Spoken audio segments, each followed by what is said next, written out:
ವಿವಾಹವಾಗಿ 3 ವರ್ಷಗಳು ಕಳೆದರೂ ತಾಯಿಯಾಗುವ ಕನಸು ಅನಾದಿಯಾಗಿ ಕಣ್ಣಲ್ಲಿ ಕಂಗೊಳಿಸುತ್ತಿತ್ತು. ಅನೇಕ ಆಸ್ಪತ್ರೆಗಳ ಬಾಗಿಲು ತಟ್ಟಿದರು, ಔಷಧಿ ಸೇವಿಸಿದರು, ಕೊನೆಗೂ ಗರ್ಭಿಣಿಯಾದರು. ತನ್ನ ತಾಯಿಯ ಊರಾದ ಸುಳ್ಯದಲ್ಲಿ ಚಿಕಿತ್ಸೆ ಪಡೆಯುತ್ತಿದ್ದರು. 2ನೇ ತಿಂಗಳಲ್ಲಿ ಥೈರಾಯ್ಡ್ ಸಮಸ್ಯೆ ಕಂಡುಬಂದಿತ್ತು. 7ನೇ ತಿಂಗಳಲ್ಲಿ ಸಕ್ಕರೆ ಕಾಯಿಲೆ ಪತ್ತೆಯಾಯಿತು. ಆದರೂ ಧೈರ್ಯದಿಂದ ಮುಂದುವರಿಯುತ್ತಿದ್ದರು. 8ನೇ ತಿಂಗಳಲ್ಲಿ ಆಕಾಶದ ಕತ್ತಲೆ ಜಾರಿತು. ಸ್ಕ್ಯಾನಿಂಗ್ ವೇಳೆ ಮಗುವಿನ ಹೃದಯದಲ್ಲಿ ತೀವ್ರ ತೊಂದರೆ ಇದೆ ಎಂದು ತಿಳಿಸಿದರು. ಅಲ್ಲಿಂದ ಮಂಗಳೂರಿಗೆ ಕಳಿಸಿದರು. ಅಲ್ಲಿ ಇಲ್ಲಿ ಅಲಿಯುತ್ತಾ ಮೊಟ್ಟ ಮೊದಲ ಬಾರಿಗೆ ಉಜಿರೆಯ ಬೆನಕ ಆಸ್ಪತ್ರೆಯ ದ್ವಾರ ತಟ್ಟಿದರು. ಕೇವಲ ಆ ಒಂದು ನಂಬಿಕೆ ಆಧಾರ ಮಾಡಿಕೊಂಡು ಮನಸ್ಸು ಆತಂಕದಿಂದ ನಡುಗುತ್ತಿದ್ದರೂ ಡಾಕ್ಟರ್ ಅಂಕಿತಾಳ ಭರವಸೆಯ ಮಾತುಗಳು ಮತ್ತು ತಕ್ಷಣದ ಚಿಕಿತ್ಸೆ ಭದ್ರತೆಯ ಸಂಕೇತವಾಯಿತು.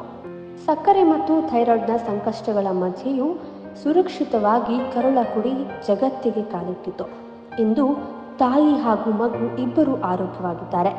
ಒಂದು ತಾಯಿಯ ತಾಳ್ಮೆ, ನಂಬಿಕೆ ಮತ್ತು ಧೈರ್ಯ ಹಾಗೂ ವೈದ್ಯರ ಸಕಾಲ ಚಿಕಿತ್ಸೆ ಇವು ಇಂದು ಜೀವಂತ ಸಾಕ್ಷಿಯಾಗಿ ನಿಂತಿದೆ. ಮದುವೆ ಆದ ತಕ್ಷಣದಿಂದ ಪ್ರೆಗ್ನೆನ್ಸಿ ಪ್ಲ್ಯಾನಿಂಗಲ್ಲಿ ಇದ್ವಿ, ಆದರೆ ನನಗೆ ನಿಲ್ತಿರಲಿಲ್ಲ. 8 ತಿಂಗಳ ತನಕ ಯಾವುದೇ ತೊಂದರೆ ಇರಲಿಲ್ಲ. 8 ತಿಂಗಳ ನಂತರ ನನಗೆ ಪ್ರೆಗ್ನೆನ್ಸಿಯಲ್ಲಿ ಶುಗರ್ ಇದ್ದು ಸಮಸ್ಯೆ ಬಂತು. ಡೆಲಿವರಿ ಡೇಟ್ ಹತ್ತಿರ ಬಂತು. ಏನು ಮಾಡು ಅಂತ ದಿಕ್ಕೇ ತೋಚಲಿಲ್ಲ ನಮಗೆ ಆ ಟೈಮಿಗೆ. ಅಂಕಿತಾ ಮೇಡಮ್ ನನಗೆ ಪರಿಚಯನೇ ಇರಲಿಲ್ಲ. ಅವರು ಯಾರು ಅಂತಲೇ ಗೊತ್ತಿರಲಿಲ್ಲ. ಅವರು ಉತ್ತಮ ರೀತಿಯಲ್ಲಿ ನನಗೆ ಡೆಲಿವರಿ ಮಾಡಿಸಿ ಒಂದು ಮಗುವನ್ನು ಒದಗಿಸಿಕೊಟ್ರು. ಅವರು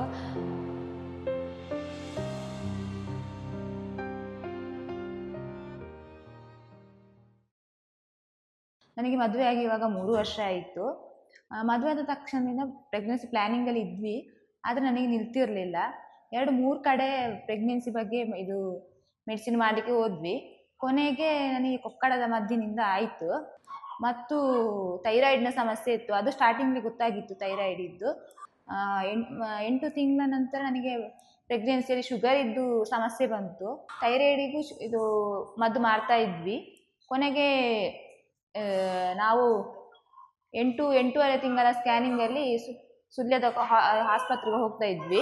ಅಲ್ಲಿ ಸ್ಕ್ಯಾನಿಂಗಲ್ಲಿ ಸ್ವಲ್ಪ ಸಮಸ್ಯೆ ಇದೆ ಅಂದರು. ಹಾಸ್ಪಿಟಲ್ ರೆಫರ್ ಮಾಡುವಾಗ ಹೇಳಿದರು, ಇದು ನೀವು ಕೂಡಲೇ ಡೆಲಿವರಿ ಮಾಡಿಸಬೇಕು, ದಿನ ತಗೊಂಡು ಹೋದರೆ ಸಮಸ್ಯೆ ಆಗ್ತದೆ ಅಂತ. ನಮಗೆ ಆವಾಗ ತುಂಬ ಭಯ ಆಯಿತು. ಯಾಕಂದರೆ ಮೆಡಿಸಿನ್ ಮಾಡಿ ಪ್ರೆಗ್ನೆನ್ಸಿದು ನಿಂತಿದ್ದು.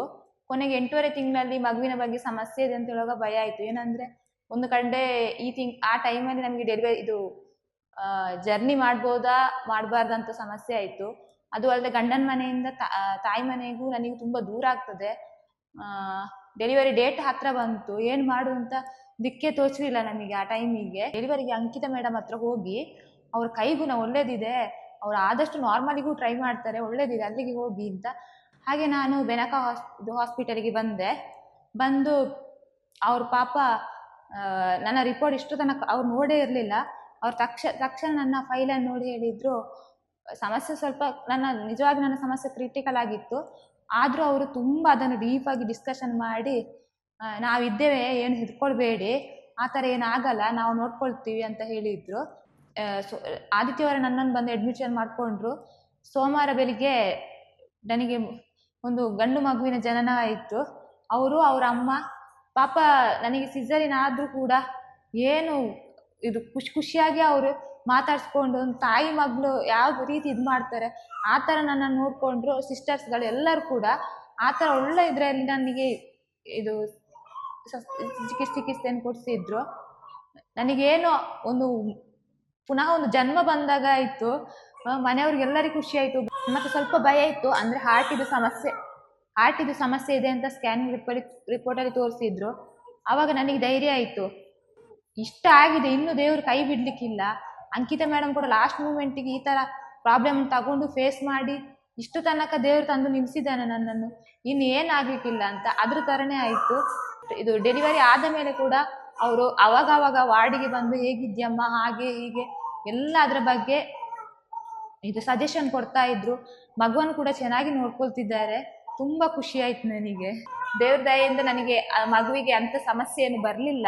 ಸ್ಕ್ಯಾನ್ ರಿಪೋರ್ಟಲ್ಲಿ ತಿಳಿಸಿದ ಇದು ಸಮಸ್ಯೆ ಇದ್ದರೂ ಕೂಡ ಮರುದಿವಸ ಇದು ಮಗುವಿಗೆ ಎಕ್ಸ್ರೇ ತೆಗೆದ್ರು, ಅದರಲ್ಲಿ ಏನು ಸಮಸ್ಯೆ ಬರಲಿಲ್ಲ. ಇದು ರಕ್ತ ಪರೀಕ್ಷೆ ಮಾಡಿದ್ರು, ಅದರಲ್ಲಿ ಏನು ಸಮಸ್ಯೆ ಬರಲಿಲ್ಲ. ಈಗ ಸದ್ಯಕ್ಕೆ ಸ್ಕ್ಯಾನಿಂಗ್ ಮಾಡಿದ್ರು, ಅದರಲ್ಲಿಯೂ ಸದ್ಯಕ್ಕೆ ಏನು ಮಗುವಿಗೆ ಸಮಸ್ಯೆ ಬರಲಿಲ್ಲ. ಅದು ತುಂಬ ಖುಷಿಯಾಗಿದೆ ನನಗೆ. ಇದು ಒಂದು ಖುಷಿಯಾಗಿದ್ದೇನೆ ಇವತ್ತು. ಅಂದರೆ ನನಗೆ ಮೊನ್ನೆ ಯಾವತ್ತು ಅವರು ಸ್ಕ್ಯಾನಿಂಗ್ ರಿಪೋರ್ಟಲ್ಲಿ ಸಮಸ್ಯೆ ಇದೆ ಅಂತ ಹೇಳಿದ ಮೇಲೆ ಒಂದು ದಿವಸ ಕೂತ್ಕೊಳ್ಳುವಾಗ ನಿಂತ್ಕೊಳ್ಳುವಾಗ ಇದೇ ತಲೆಯಲ್ಲಿತ್ತು, ನನ್ನ ಮಗುವಿಗೆ ಏನಾಗ್ತದ ಇಷ್ಟು.